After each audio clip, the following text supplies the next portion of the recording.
Hello! And now, back. I'm Sarah Vlog po. So guys, nawala man ako sa ilang araw dahil po meron po akong dinala ng problema. So, ito po ang istorya ko sa inyo guys. Masaya pa kami dito sa Arnaton. Sa loob ng 9 years, masaya pang aming pagsasama. At fresh pa ako dito. Wala pa akong toxic sa buhay. At lagi pa ako masaya kasama si Mr. E. Hi, Momo. So guys, dahil dito na po nagsimula ang aking complicated na buhay dahil po may nang-agaw po sa aking jowa, isang demonyo. Mahirap po kalaban ng demonyo dahil gagawin ng lahat, makuha lang si Mr. M.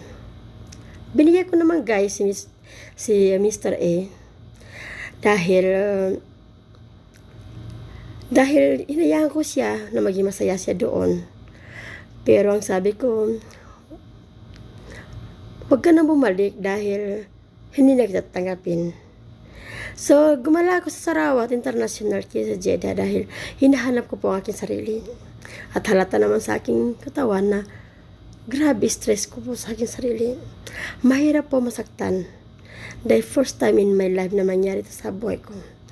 Ganun pala, first time ko maranasan na masaktan. Grabe palang sakit. Yung iyak mo, uwi ka sa bahay na walang kasama. Basta lahat po na masakit ay nangyari na po sa akin. So, ayun na guys. Nagliligpit na po ako para lumipat po ng bagong bahay dahil ayaw ko po makita yung tinitirahan namin kasi po still remember him. Pero may halong galit ako sa kanya kasi nagawa niya ako iwanan. Pero tamang kasabihan, walang forever.